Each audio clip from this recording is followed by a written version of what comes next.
Se você acompanhou os episódios anteriores, já sabe que as 4 primeiras temporadas investigaram o que essa geração pensa sobre religião, família, política e educação. E agora a gente passa o bastão para o Caio e para a Lu tocarem a produção e comandarem o microfone do podcast. E eu nem consigo dar spoiler porque não faço ideia do que eles vão fazer. Será que dá para confiar nessa geração? É o que você vai descobrir na nova temporada do Essa Geração. Oi, Caio, que saudade! Fala, Lulu, tudo bem? E aí? Saudade demais. Também, e você, como é que vai? Tudo certo. Do jeito que dá, né? Pois é, a última temporada dessa geração foi lançada lá em abril, né? Desde lá, muita coisa mudou, pelo menos na minha vida e na nossa geração, claro, né? Na época da minha gravação, por exemplo, a gente tava super de lockdown, não tinha nem vacina. E agora já rolou até a reabertura das coisas aos pouquinhos. Nossa galera aos poucos tá começando a se reencontrar, a se reunir. Boto fé. E eu acho que não tem uma época melhor pra gente fazer uma reunião dessa geração, né? É por isso que a gente chamou Samela e Gabriel pra essa conversa. Eu tô muito animado pra ver o que mudou na vida deles desde a gravação das primeiras temporadas. Sim, vai ser tipo quando uma série muito antiga volta pra lançar uma nova temporada, igual Gilmore Girls, aquela reunion de Friends, sabe? É isso aí. É isso mesmo, irmã. Então, vamos nessa? Bora!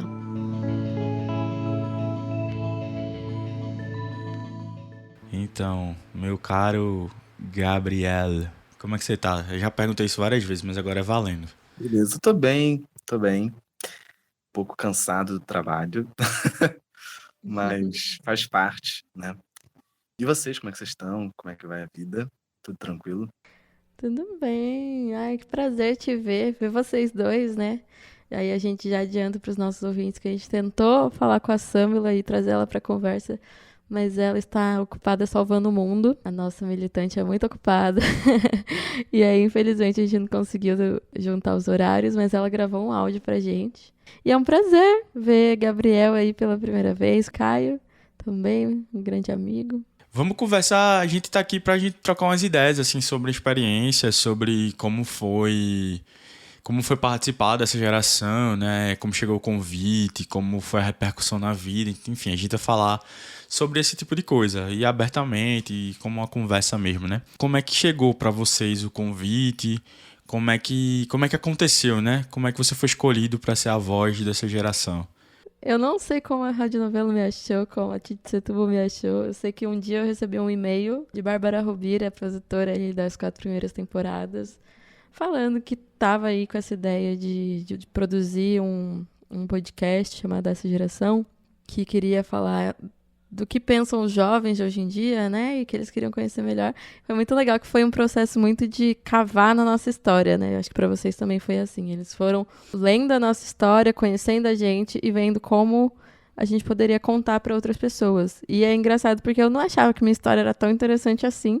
Mas aí, na conversa, eles foram falando, putz, isso é muito legal pra gente contar, isso é muito legal pra gente contar. Eu, nossa, realmente, né? É algo interessante que as pessoas talvez gostem de saber e que mostra ali. A gente é um reflexo de um grupo maior, né? Um reflexo de uma geração mesmo. E vocês? A minha história com o podcast Essa Geração é uma história engraçada, assim, porque eu conheci a Paulo Scarpim e a Flora Thompson DeVoe em 2016. E, assim, faz muito tempo. E foi num contexto também caótico, porque foram as ocupações, né? Aqui no Rio de Janeiro, né? Da luta secundarista, por melhores condições, né? Das escolas, né? Dos professores, né? Das salas de aula. Era um contexto de precarização da educação pública aqui no Rio. E eu estava ocupando junto com uma galera, né? E é nesse momento que essas duas jornalistas aparecem lá na ocupação e querem saber um pouco, né, do que está rolando. E aí a gente bate um papo de horas, assim, de horas. Trocamos muito. E, enfim, a partir dessas trocas, a gente também trocou contato, né, e-mail, Instagram, Facebook. E tempos depois, né, mais de 5 anos, né, tipo, muito tempo, elas entram em contato comigo e perguntam, né? Pô, Gabriel, você quer fazer parte de um projeto chamado Essa Geração, né? Para contar um pouco da sua história, para falar um pouco da ocupação, né, da situação pela educação que não só está atravessada por essa luta secundarista, mas por tantas outras coisas que você construiu depois. Acho que seria bacana, né? Então, aí a gente, né, tivemos outras conversas e foi tudo se desenhando. E que bom que a gente, de alguma maneira, né, além da gente contar sobre as nossas histórias, o podcast com as temporadas também tem um fio condutor ali que, de alguma forma, nos ambientaliza, né, nos faz comum, né? Tão interessante, as nossas histórias tão diferentes, mas tão parecidas, né? De lugares tão distintos, mas tão próximos. Vem cada um de um canto, né? No meu caso, também foi através da Paulinha, da Novelo, da Paula Scarpim. A gente tinha tido um processo legal, assim, em um tempo. A parte do Sound Up Brasil, que eu participei, ela era uma das mentoras, né? E aí eu era aquela pessoa que fica mandando mensagem, tentando forçar a barra da amizade. Eu já gostava muito da Paula e, tipo, Paula foi a primeira pessoa do Sound Up que eu falei, né? Sound Up é um programa de aceleração do Spotify para podcasts. E aí, quando acabou o Sound Up, ela mandou uma mensagem para mim, acho que um mês depois, assim, final de julho do ano passado. Quando chegou a mensagem, eu, caramba, que massa, tá ligado? Tipo, checkpoint na vida, quero trabalhar com a Novelo. E assim, cumprir, assim. E foi muito legal. E aí já tem um spoiler pro próximo bloco, que a gente conversou com o Edu Araújo, o roteirista do Essa Geração, que foi esse cara, que foi o guia, né? O cara que conseguiu juntar essas 4 vozes que são de locais diferentes, têm vivências diferentes, mas que, de um jeito muito bonito, elas rimam, né? A gente rima um com o outro, de algum jeito, as histórias conectam muito forte. E isso tá muito presente no 4º episódio, o que é o último, né, da temporada, das temporadas todas, que é o 4º não, o 3º, né, são 3, que é o último episódio de Gabriel. Essa amarração de trazer as vozes da gente também em conjunto, ficou massa, assim, quando eu vi, fiquei apaixonado, assim, achei lindo. Então, Caio, aproveitando que você falou ali de Edu, nosso grande amigo, nosso mago dos roteiros, a gente trouxe aqui um áudio dele. A gente, na verdade, conversou um pouquinho com ele sobre como foi amarrar essas histórias, minha, do Caio, da Samela e do Gabriel, e construir essas 4 temporadas lindas do Essa Geração. Então, confiram aí.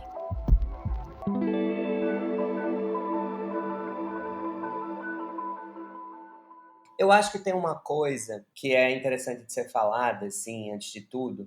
Eu sou um roteirista de ficção e não ficção, né? O Nossa Geração é um podcast documental de não ficção. Inclusive, a gente ficava muito nessa busca incessante para que seja de verdade, né? Assim, a gente quer que as pessoas enxerguem, escutem e percebam que ali tem essa geração, né? O que essa geração tá falando, tá vivendo, tá consumindo, tá comendo, tá bebendo, tá ouvindo, tá rezando, tá estudando, enfim, tá sonhando. Então a gente tinha muito desejo de saber o que pensa mesmo essa geração. E aí você escrever um podcast documental em que seja de não ficção, mas que seja envolvente, né, e consiga retratar, a gente tem alguns artifícios narrativos que vão ajudando a contar essa história, a gente vai costurando de algumas formas, né, tudo para envolver essa pessoa que está aí do outro lado ouvindo. Eu acho que tem uma coisa interessante de pensar dos 4 personagens, e eu chamo de personagem porque eu sou um viciado em ficção e em escrever ficção, então para mim são personagens, mas são personagens da vida real, né? Embora cada um, e eu tava pensando muito nisso antes da gente se encontrar aqui, né? Cada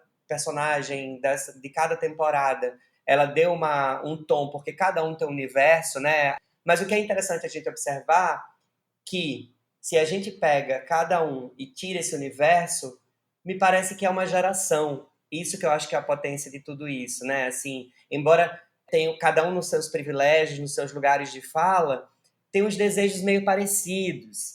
E a gente tem um termo na ficção que a gente usa, que é os dilemas universais, né? Assim, a gente sempre busca um dilema universal. Quais são os dilemas universais da humanidade e que as histórias todas contam até hoje, né? Assim, se a gente tivesse que se debruçar em alguns dilemas universais, por exemplo, desde que o mundo é mundo, tem história de quero conhecer o amor da minha vida. Isso é um dilema universal, né? Em algum lugar, nesse exato minuto, tem alguém conhecendo alguém e se apaixonando. E isso conecta de algum jeito. Mas, ao mesmo tempo, a minha geração de roteiristas é uma geração que debate esse conceito também de dilema universal, né? De problema universal, de questões universais. Porque é universal para quem?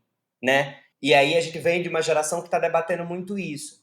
E, embora tenha essa autocrítica do dilema universal, eu acho que todos os 4 passam por questões muito parecidas e talvez sejam dilemas universais. Um deles, se a gente escutar todas as temporadas, é: quem sou eu? Qual é o meu lugar no mundo? Tanto você, Caio, quanto Lu, quanto Samela, quanto Gabriel, buscam essa questão, né? Um lugar no mundo. Então eu acho que a gente conseguiu achar esse lugar, desse dilema maior, e a gente conseguiu colocar cada um no seu universo, né? Cada um com suas histórias, porque é aí que é a riqueza. Então se a gente tivesse que passear um pouco pelas histórias, como eu contei, a Lu traz as ladeiras de São João com o badalado dos sinos e as orações, os cânticos, né, ali em conjunto. Você traz o litoral, o gingado de alguma forma, um jogo de cintura que passeia um pouco por esses dois. A Sam, ela vem com uma questão urgente, com a urgência na voz, é uma voz que grita, é uma voz que pede socorro, é uma voz que diz: ei, eu tô aqui. E vem o Gabriel, toda a sua carioquice, no melhor sentido, né, entrando na avenida e com toda a sua elegância e ritmo, e ponderando o nosso professor, o nosso mestre. Então eu acho que a gente caminha um pouco por esses universos, e eu acho que é um grupo muito acertado, assim, quando a gente... Que é uma responsabilidade, né, Caio e Lu? Tanto uma responsabilidade para quem escreve, e eu não escrevo sozinho, escrevem comigo produtores, escrevem comigo parceiros, todo mundo que está envolvido no grupo, no projeto, mas principalmente vocês escreveram as temporadas também, né? Era uma coisa que a gente batalhava muito. Então a gente fez muita leitura de roteiro, a gente compartilhou muito roteiro para que cada pessoa traduzida também tivesse a voz dela e a gente conseguisse chegar nessa voz, né? Então é um desafio, assim, poder participar, mas é bonito depois de ver que a gente conseguiu traduzir uma geração, né? Edu, eu queria te perguntar, tu falou dessa questão, né, da existência de quem nós somos nesse mundo, né, que foi uma coisa que era realmente muito parecido entre nós todos, nós 4. O que é que tu acha, de onde tu acha que esse dilema surgiu? Me parece que a nossa geração, no caso, tá passando essa grande desilusão, sabe?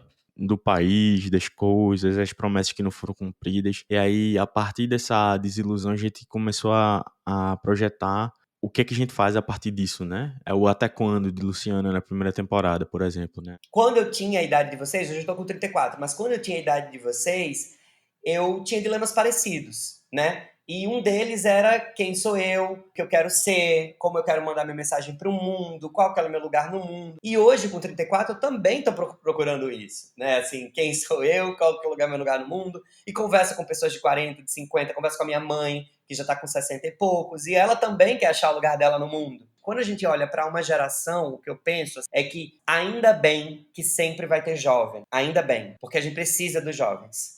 A gente precisa desse coração juvenil, quase que romântico, com muitas aspas. A gente precisa de gente sonhando, a gente se abastece com novos sonhos, novas ideias, novos desejos. Então, ainda bem que sempre vai ter jovem, assim como ainda bem vão ter pessoas de várias idades, né, no mundo, ainda bem. E eu acho que essa é a tônica da nossa vida, assim. Nas pesquisas, a gente foi vendo que, de fato, é uma geração que está mais desacreditada, por motivos óbvios. Vivemos no país que a gente vive, na situação que a gente vive, pós-pandemia, a gente, né, uma geração que viveu algo que nenhuma outra geração que a gente conhece até então viveu. Mas o que eu quero dizer é que, assim, é claro que agora é uma geração que viveu mesmo, né, assim, em tempo real, literalmente, com tanta tela, com tanta aba, com todos esses estímulos que a gente está vivendo, né, assim, então, inevitavelmente, é uma geração mais desacreditada. Mas é interessante observar que, apesar de ser uma geração desacreditada, ainda é uma geração que sonha.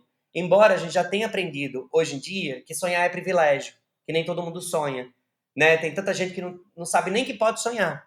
Mas eu acho que ainda assim é uma geração jovem, é uma geração que chega. Então, por isso que escrevendo muito essa geração, vinha muito na minha cabeça a música do Gonzaguinha, né? Eu sou uma pessoa muito musical, muito visual, musical, e aí eu escrevia muito com a voz do Gonzaguinha na minha cabeça, eu acredito na rapaziada, que aí acho que a gente pode atualizar essa música hoje em dia para todos os gêneros, né? Então eu acredito na multiplicidade da geração, mas ainda assim eu acredito, sabe? Essa coisa de acreditar, de crença, é o papel da juventude mesmo, debater, questionar, botar o dedo na cara, todas essas imagens que a gente lembra de jovem. Então, quando a gente fecha a primeira temporada da Luciana sobre religião perguntando até quando, todas as outras vão perguntar de algum jeito. Até quando, né? Você perguntou até quando a família ia ficar partida e a gente ia ter essas divisões. A Sam, ela perguntou até quando a gente vai desrespeitar o nosso bem natural mais importante, né? A nossa floresta. E o Gabriel perguntou até quando, né, em relação à educação também, né, assim, até quando a gente vai ficar sonhando com uma educação que nunca vem, com uma educação mais justa e mais coletiva e mais igualitária para todo mundo. Até quando a gente vai acreditar nesses sonhos também, sabe? Então eu acho que é uma tônica, sim, e é um desejo do roteiro também, né, aquilo que a gente estava falando, assim. A gente queria justamente que todas essas histórias, essa questão do até quando saltasse, né? Olá, eu sou Samela Sateré-Malé, sou indígena do povo Sateré-Malé, eu sou de Manaus, Amazonas, sou ativista e comunicadora indígena e eu participei do 3º episódio do podcast Essa Geração. E a minha experiência e o processo de gravação do podcast, eu pude refletir sobre a minha história e as pessoas elas puderam me conhecer. E além do mais, eu pude ouvir o que as pessoas que estão próximas a mim, elas pensam a meu respeito e para mim isso foi muito gratificante. Após o podcast, eu tive uma relação melhor com a minha família e entender um pouco melhor a política e ter uma visão externa, né? Porque eu ouvi sobre a minha história, sobre o que as pessoas pensavam em relação ao trabalho que eu fazia, que eu faço. A gente acha que a gente sempre tem que evoluir, né? Mas a gente vê tantos retrocessos acontecendo aos nossos povos, com a educação, com a religião, na política, que às vezes a gente fica desacreditado. E a gente acaba se sentindo triste, né? Mas a nossa geração, ela tem esse poder de mudança e esses impactos que a gente pode causar são muito importantes. A juventude aí, ela está com um papel muito importante, que é ter seu primeiro voto, né? Exercer a democracia. E são mais de 2 milhões de títulos de eleitores que essa juventude tirou, né? Então agora a gente precisa cumprir a segunda etapa do plano, que é votar em candidatos que apoiam a causa indígena, a causa ambiental e os direitos humanos, né? E esses são os desafios para a nossa geração em 2022. A gente tem essa responsabilidade muito grande nas nossas costas.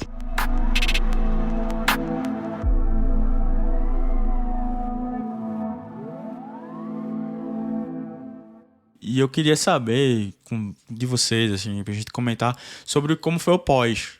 Terminou, lançou, repercutiu, tivemos as lives que a gente fez. E como foi? Como foi a recepção? Foi engraçado, foi um desafio, né? Foi engraçado, curioso, desafiador, porque tinha amigos ali, né? Tem amigos, na verdade, presentes nos episódios. Minha professora de hebraico, gente do trabalho. Eu falava do trabalho, né? Gravei também o momento que eu estava em sala de aula. Então, houveram muitos atravessamentos. Eu até comentei, assim, porque a minha chefe ouviu, né? Então, aí, quando eu fiquei um pouco tenso. Falei assim, caramba, eu tô falando sobre tantas coisas que eu acho que vai ser muita informação para ela. Eu acho que ela já me conhece, mas não sei se ela me conhece tanto, né? Não sei como é que ela vai receber isso. O segundo episódio, inclusive, da última temporada, eu acho que foi o episódio mais forte, assim, da última temporada. Eu acho que é o que eu mais falo de mim, é o que mais pessoas queridas aparecem, que eu falo de momentos marcantes, assim, da minha vida, da luta pela educação. É isso, eu fiquei um pouco tenso, assim, tipo, caraca, minha chefe vai ouvir. E ela ouviu. Foi ela que falou assim, olha, saiu o penúltimo episódio lá da última temporada do podcast. Eu ouvi, vou ouvir e tal, não sei o quê. Eu falei, tá bom, ouve sim.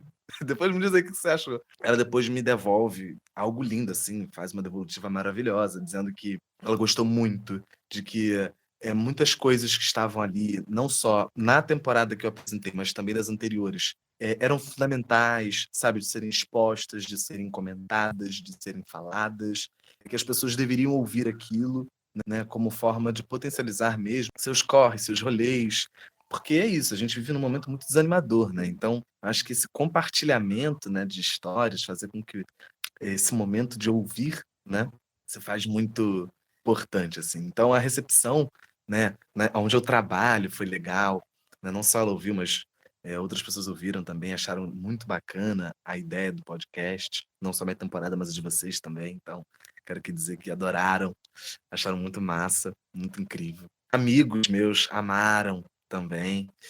A família curtiu bastante, né? Porque eu acho que quando vem de um projeto, um trabalho, ele ganha um corpo maior, né? Principalmente quando você não tá sozinho, você tá também com outras pessoas, então dá uma sustância, um negócio mais encorpado, que dá uma outra dimensão para a coisa, né? Tudo que é coletivo, eu acho que fica mais gigante.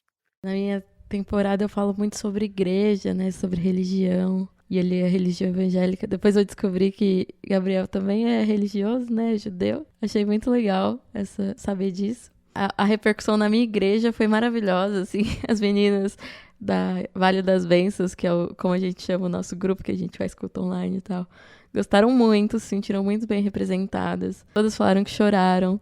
Eu recebi muitas mensagens, assim, tanto de pessoas que ouviram e se identificaram com esse pertencer e não pertencer a uma igreja evangélica, a uma denominação, e pessoas que não fazem parte, não me conhecem, mas que também sentem o mesmo dilema, que é um pouco do que Edu fala, contou pra gente, né, dos dilemas universais. Quais são os dilemas universais? Mas quais são os dilemas dessa geração, né? Então, eu acho que em relação à religião, a gente é de uma geração que tem muitos conflitos em relação a isso, né? No que crê, como caber em instituições tão antigas e tão diversas. Então, eu acho que o conflito da religião, da espiritualidade, atravessa todo mundo, né? De certa forma, porque todo mundo tem um parente, ou tem um amigo, ou tem alguma coisa assim. Então, eu acho que essa foi a minha experiência, assim. A recepção foi muito boa. Inclusive, uma coisa que foi muito engraçada até, algumas amigas que eu tenho também são amigas de Gabriel. Então, e alguns amigos que eu tenho são amigos de Caio. Então, tipo, o nosso mundinho dessa geração é muito pequeno, né? A partir da internet, das conexões, né? A gente é muito da mídia, né? E de fazer conexões, a gente realmente conseguiu, de certa forma, representar uma geração, né? Ou partes dela. E eu gosto muito porque nós 4 somos pessoas racializadas, né? Nós 3 somos negros, a Samela é indígena, eu sou bissexual, Gabriel eu sei que é gay. Então eu acho que é de uma geração que nem sempre tem voz também, né? Porque não é só essa geração ali branca e classe média. Não, a gente tá falando de uma geração que é preta, que é indígena, que é periférica. O meu pós foi casar, né? Basicamente. Tipo, a gente terminou a temporada meados ali de dezembro, e o meu casamento não tinha rolado ainda. O primeiro pós foi esse, assim, tipo, o casamento. Eu tenho uma lembrança da briga política muito forte, de ter sido horrível. E aí a gente entra em outras coisas aí que eu aprendi a superar, tipo, rapidamente eu lidei com isso. A minha ficha caiu fácil sobre essa questão, né, das opções políticas das pessoas, mas foi muito traumático. Eu passei muito tempo sem entrar em contato com meus tios, realmente. Como é dito, tipo, aquelas coisas que a gente faz no episódio, né, parecem muito ficção, mas não é. Essa coisa louca, né, de tipo, da vida ser interessante, realmente. Uma coisa tão normal, tipo, briguei com meu tio, Luciana, eu tenho vontade de ser pastora, mas não sei se a galera vai levar numa boa, porque tem essa grande questão do papel da mulher, né, no meio evangélico e tudo mais. Enfim, Gabriel com esse papel do professor, né? Tipo, pô, a gente tá num país em que a educação, todo mundo fala, educação, pô, a melhor coisa, precisa investir na educação. Na hora de querer investir na educação, nunca tem espaço, nunca tem dinheiro, nunca é prioridade, né? E, enfim, Samela, que acho que é um ponto que ela não tá aqui, infelizmente, mas que a gente precisa rasgar seda para ela, porque além disso tudo, além dela ser uma pessoa incrível, dela ter tido uma temporada incrível, além das pautas serem importantes, tem uma coisa que é a presença do corpo dela no mundo, assim, o peso que tem. Se pra gente que somos pessoas negras é muito grande, né? Assim, a gente ter a representação, a gente ser parte de uma representação mesmo que pequena, mesmo que de nicho, sei lá, enfim, como as pessoas gostam de falar, somos jovens dentro de um podcast. Podcast é uma mídia que não chega para todo mundo, mas a gente tem um peso, para mim, para a vida de vocês, ouvindo vocês falando, a gente sabe que isso existe também, que é tipo, pô, a gente fez algo, sabe? A gente fez algo para avançar nessa conversa, a gente contribuiu, a gente colocou pelo menos um tijolinho nessa discussão. E para ela, acho que isso é muito, talvez seja mais intenso, me dando o direito não, né? Tô sendo ousado assim nesse ponto de falar sobre ela, porque ela não tá aqui, mas tipo, se ela tivesse seria massa ouvir isso dela. Só que é isso, né? Os corpos indígenas têm, se os da gente, os negros, têm dificuldade de ter acesso, de serem representados, de serem incluídos, de serem ouvidos, né? De ter essa voz num narrativo, falando sobre, por si mesmo, do seu jeito, sabe? Com a sua forma de falar.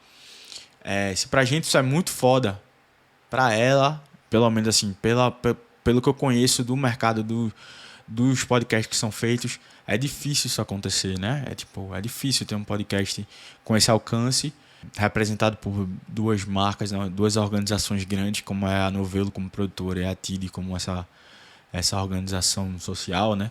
Então é muito massa, assim. Não dá pra gente diminuir o peso. Eu acho que o grande lance dessa geração é que ele sempre vai estar lá no Spotify pra gente mandar, se a gente quiser falar sobre algo. Ó, eu fiz parte de um projeto em que falou sobre a minha geração. Receitas da Lu. Galera, viver esses 4 anos não foi nada fácil. E esse período eleitoral talvez seja mais difícil ainda. E a dica de hoje é de um ingrediente que não pode faltar na nossa vida em 2022. Terapia. Quero ver todo mundo terapeutizado para aguentar o tranco desse período eleitoral e ver o nosso Brasil, se Deus quiser, superar o fascismo, hein? Então, uma coisa que a gente também podia discutir aqui entre a gente é sobre o impacto da política, né, do Brasil como sociedade, como esses acontecimentos bombardearam a geração da gente e transformaram, né, o caminho que a gente ia seguir. Eu gosto de falar muito isso, porque é real. Quando eu entrei na faculdade, era outro Brasil, eram outras perspectivas, eram outras promessas, sabe? Eu olhava ao redor, muitas pessoas estagiavam, tipo, tinha dinheiro, as pessoas estavam empregadas, sabe? Beleza, ia estourar uma crise econômica, como estourou, a gente sabe, tipo, estudando você percebe que não tinha muito o que fazer nesse sentido, mas o sentimento de esperança que existia lá, hoje é muito difícil a gente achar. E aí as pesquisas que a gente tem acesso da juventude hoje é de uma galera sem esperança, com pouca esperança. Principalmente quando a gente fala de política, né? O que é que vocês acham sobre esse assunto? Eu acho que a gente pegou realmente uma fase muito ruim. Eu lembro que tinha uma música da minha geração, da minha época, que era "O jovem no Brasil não é levado a sério". Eu acho que o jovem no Brasil tá sendo levado menos a sério ainda hoje em dia. Tá muito difícil ser jovem no Brasil. Se você antes sonhava com intercâmbio, hoje você não consegue mais sonhar. Antes você sonhava com fazer uma universidade, hoje tá difícil, porque você tem que trabalhar para ajudar em casa, porque o arroz tá sei lá quantos reais, sabe? A gente tá consumindo soro de leite porque o leite tá muito caro. A gente tá consumindo ossos porque não tem carne. A gente tá num nível de insegurança alimentar bizarro. E eu acho que o jovem hoje em dia, exatamente como o Caio falou, sem esperança na política institucional mesmo, né? Assim, a gente tá entrando aí num período de eleições e a gente vê pessoas que falam, cara, não acredito mais em ninguém. Não tenho mais esperança mesmo, sabe? Falam um monte de coisa, um lado fala uma coisa, outro lado fala outra coisa. E dizem que um é melhor, o outro melhor, mas na minha realidade concreta eu não vejo nada melhor. Continuo me fudendo de trabalhar, continuo, né? Vivendo num Brasil que não contempla jovens, especialmente jovens pretos, periféricos, indígenas, mulheres, LGBTs. Então, eu acho que o fator Brasil realmente, assim, influenciou todas as nossas temporadas, ouvindo em sequências, isso fica muito nítido, né? Especialmente no meu caso, né? Na área da religião, é muito difícil. Acho que Gabriel também fala um pouco sobre isso na temporada dele. Vertentes dentro da minha religião, da minha igreja, né? Da igreja evangélica, que foram muito para a extrema-direita, que estão apoiando o fascismo. E aí, nesse período eleitoral que a gente tá entrando, eu fico com medo, sabe? Do que fazer, de como disputar, sei lá, a gente é deslegitimado, né? Enfim, é difícil ter esperança.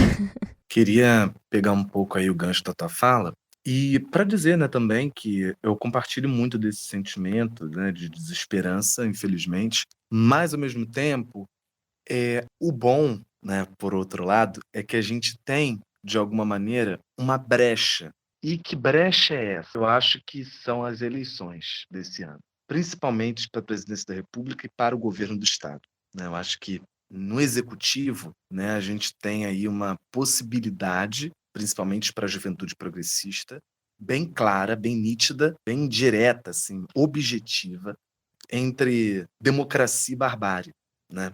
A gente tem aí a possibilidade de voltar a sonhar de novo ou dar continuidade à desgraça que está colocada para a gente mais do que nunca. A gente tem a possibilidade de duas concretudes: a do povo pegando resto de comida, osso, restos de vegetais, etc., no lixão ou no caminhão de lixo, né?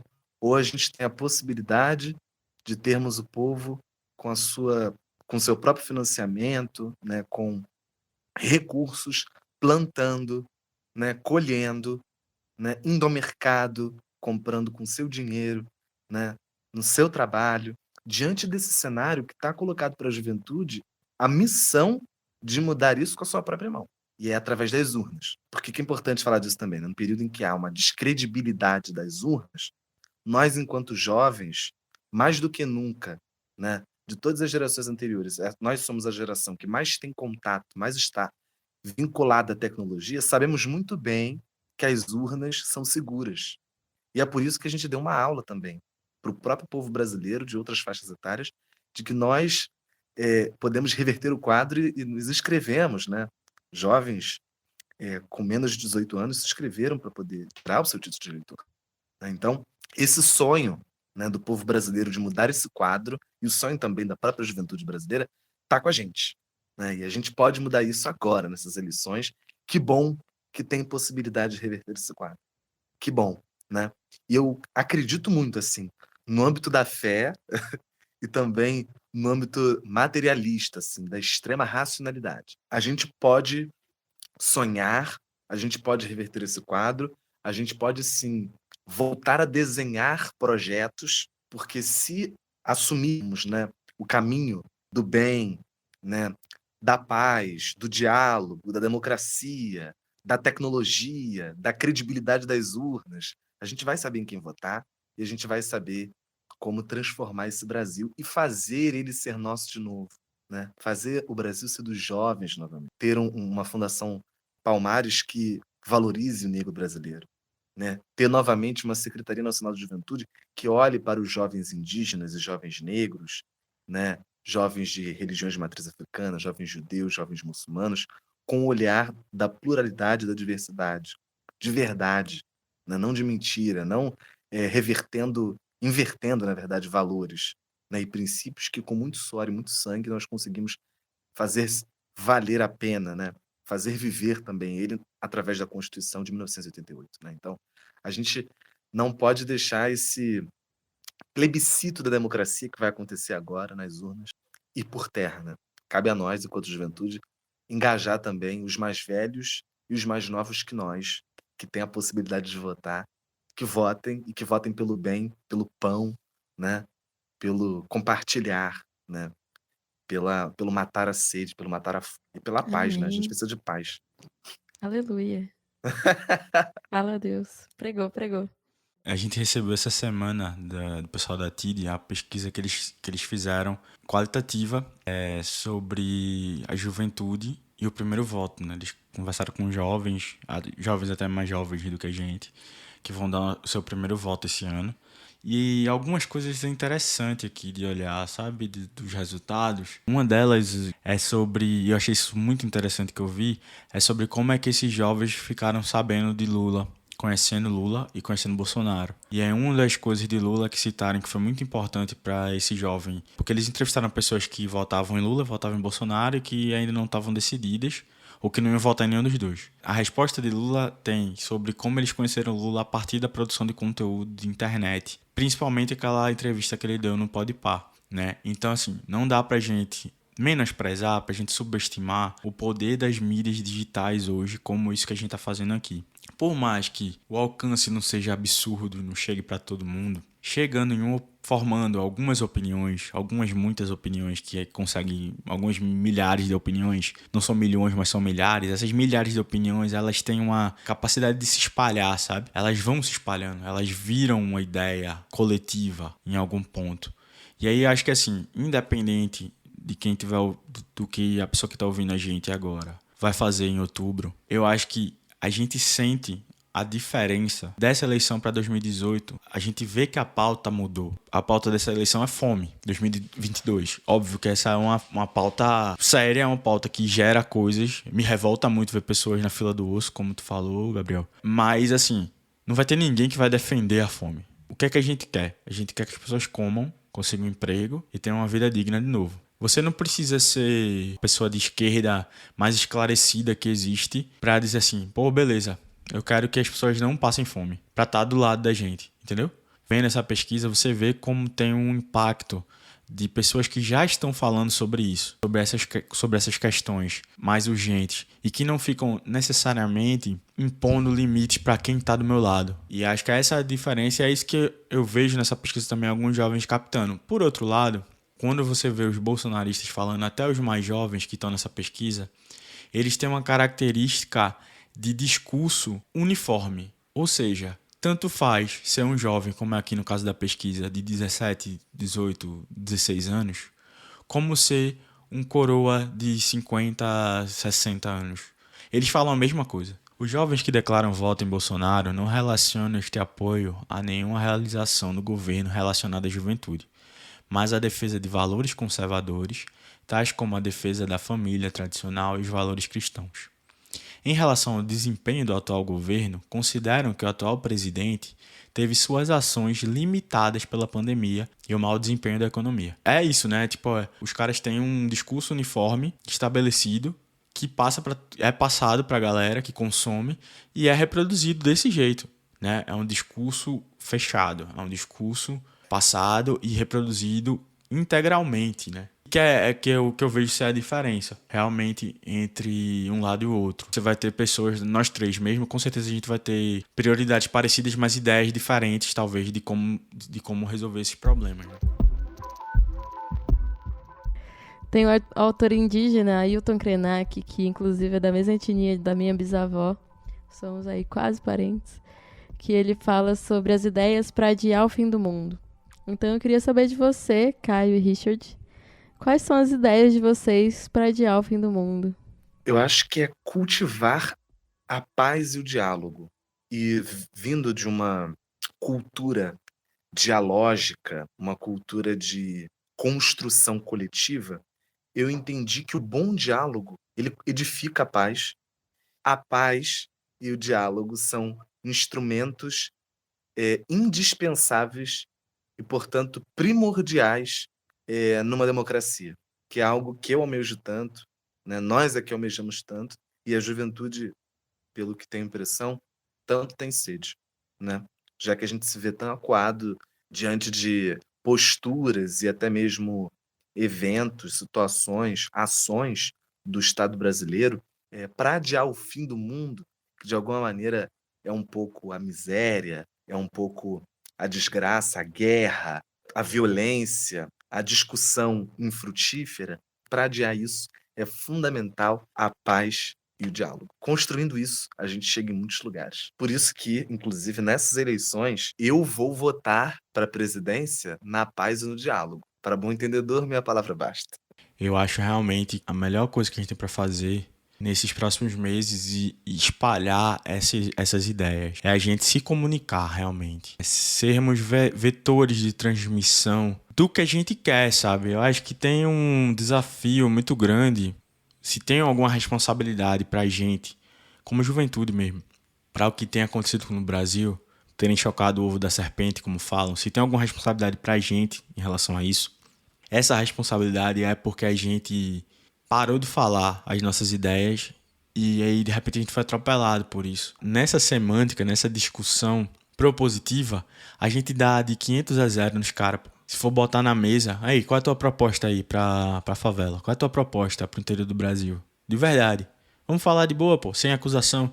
O que é que vai acontecer? Sempre em debate que você tiver essa frieza, o outro lado vai reagir com ataque, xingamento, te chamar de comunista, te chamar de antideus, dizer que você é contra a família. Porque na hora de debater as propostas não existe um projeto para o Brasil. Existem pautas urgentes e propostas que a gente sabe que podem melhorar a situação do país e a gente precisa falar sobre isso. Então, melhorar a comunicação é o grande desafio. A gente tem melhorado já e eu acho que continuar entendendo isso. Pra gente vencer essa batalha, essa guerra, a gente tem que focar na verdade. Eu acho que a gente tá no mundo que, na geração da pós-verdade, né? Na época da pós-verdade, em que os fatos não importam. Então a gente vai manipulando uma coisa, vai manipulando as informações, até construir um mundo completamente paralelo que só existe nessa narrativa. Bem isso que o Caio estava falando mesmo. No que a gente vai focar? A gente vai focar na verdade, no que aconteceu, quais são os fatos. O fato é a segurança alimentar aumentou no Brasil. O fato é que tem gente comendo osso. O fato é que tem gente passando fome. 33 milhões de pessoas passando fome. O fato é que o Brasil piorou e que a gente tem que cuidar do nosso povo. Existe uma máquina de fake news, existe uma máquina de desinformação que é muito forte. Combater essas coisas e encontrar as brechas para entrar com a verdade vai ser muito importante nesse período eleitoral, assim. E pra gente adiar o fim do mundo e adiar que as pessoas continuem morrendo de fome. Né? Parar com essa história. Como diz na minha tradição evangélica, o diabo é o pai da mentira. Então a gente tem que parar com essas mentiras.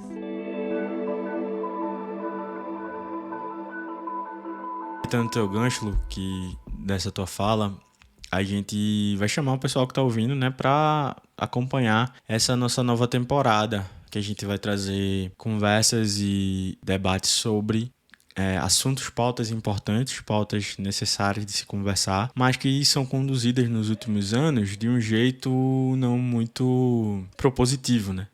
Em que a gente consiga realmente e efetivamente criar transformações. Então a gente vai ter 4 episódios no próximo mês, em que a gente vai estar falando sobre as principais fake news dos últimos tempos, né? E como elas acabam juntas formando um pouco as pautas que circulam no Brasil ultimamente. É isso, fica com a gente para ouvir mais. A gente vai estar ao ar, né, toda semana nesse próximo mês com esses episódios especiais. E aí para você chegar em outubro tinindo, super informado, pronto para combater determinadas coisas e, enfim, tomar a sua escolha do jeito que você quiser. A gente tem as nossas, tá bem claro aqui, todo mundo deixou claro. E a gente tá afim de debater sobre isso, mostrar por que a nossa visão hoje é a melhor. Acho que é isso. Valeu, Gabriel. Muito obrigado, viu, meu mano? Deixa aí seu recado final. Muito obrigado pela participação, pelo tempo. Você é um professor, então a gente sabe que o tempo não tá muito grande, né? É isso. Meu muito obrigado, a Luciana, você, Caio. Que bom que a gente está junto aqui, se vendo, trocando umas ideias sobre esse Brasil, sobre o nosso projeto. Que a gente possa animar outras mentes e outros espíritos jovens para coisas boas. Que é o que a gente precisa. Chega de coisa ruim nesse país. Então, obrigada, gente. Prazer falar com vocês. Obrigada a quem ouviu até aqui. E vão aí ouvir Essa Geração. Tem muita coisa boa aí pra acontecer. Essa Geração é um podcast da Fundação Tite Setúbal e essa temporada é produzida pela Griot Podcasts. Nossa editora é a Bianca Hatt. Temos um antropólogo na nossa equipe conduzindo as pesquisas nessa temporada, Lu. Muito chique, né? Demais! O nome da fera é Luiz Paulo Santana. A coordenação do projeto é tocada pela Fernanda Nobre, lá da TID Setúbal. A identidade visual é conduzida pela Gaia Vieira, que toca a parte digital em conjunto com a Mauri Eugênio Júnior. A nossa trilha sonora é composta por Chico Correia. Queremos agradecer a participação de Samela Sateré Maué e Gabriel Richard, nossos queridos irmãos de podcast, que estiveram à frente das temporadas 3 e 4 do Essa Geração. E Edu Araújo, nosso mago do roteiro, que contou um pouquinho dos bastidores. E também mandar um beijão pra Bia Ribeiro, que fez a participação super especial lá no comecinho do episódio. Eu sou Luciana Petersen. E eu sou Caio Santos. Semana que vem a gente volta para começar a falar de política e fake news. Até mais, pessoal! Tchau, tchau!